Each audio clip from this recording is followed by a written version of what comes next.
Original ঘৰ ক'ত? Original ঘৰ ক'ত সেইটো কথা কওঁ। সেইটো সোধা নাই, তোৰ অৰিজিনেল ঘৰ ক'ত সেইটো কথা কওঁ। তই সুজালে খুজিছা, ইয়াত নহ'ব। ইয়াত কেলে আছ? তোৰ ঘৰ সুজাই তই সুজালে লাগে। তোক মই 24 ঘণ্টা সময় দিছো, 24 ঘণ্টা সময় দিছো। এই ডেম খালী কৰি ইয়াৰ পৰা সুজালে যাব লাগিব। অৱস্থা বেয়া কৰি দিম কিন্তু নহ'লে। শুনিছ নে কি কৈছো? কাম খুলি উলিয়াই পিনে মোৰ কৰ। শুনিছ নাই? 24 ঘণ্টা সময় দিছো, 24 ঘণ্টাৰ ভিতৰত শিৱসাগৰৰ পৰা সুজালে যাব লাগিব। ইয়াত নহ'ব। তই সুজাই পেলাই আহি ইয়াত কৰিবহি নোৱাৰ। এই ডেম খুলি ইয়াত অসভ্যালি কৰিবি নহ'ব তাৰমানে। নহ'ব কোনো মিয়াই উজনি অসমত ইয়াকে দপদপনি নচলিব। উজনি অসমত একো কৰিব নোৱাৰ তহঁতি। তহঁতে ঘৰ সুজাই সুজালে বুজিছা। শুনিলে কি ক'লো? কাইলৈ ভিতৰত কিন্তু দেখিব নালাগিব ইয়াত। থাকিবি নি? নহ'ব। বস্তু খালী কৰ, বস্তু খালী কৰি ইয়াক সুজাই যা। ইয়াত নহ'ব।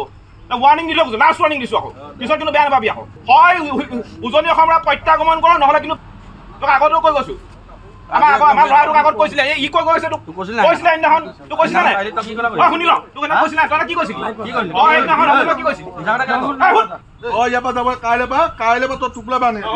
জোৰ পাইছিল চলে লাগে ইয়াত নহ'ব। উজনি অসমত মুঠতে তহঁতৰ মিয়াৰ দপদপনি কোনো কাৰণতে নচলিব মানে নচলিব। শুনিলি নহয় কি ক'লো? শুনিলি নাই? নচলিব মানে নচলিব। উজনি অসমত মিয়াৰ দপদপনি নচলিব। ইয়াত কেৱল মাত্ৰ অসমীয়া মানুহৰ প্ৰভুত্ব আধিপত্য থাকিব লাগিব। ইয়াত তহঁতৰ দপদপনি নচলিব।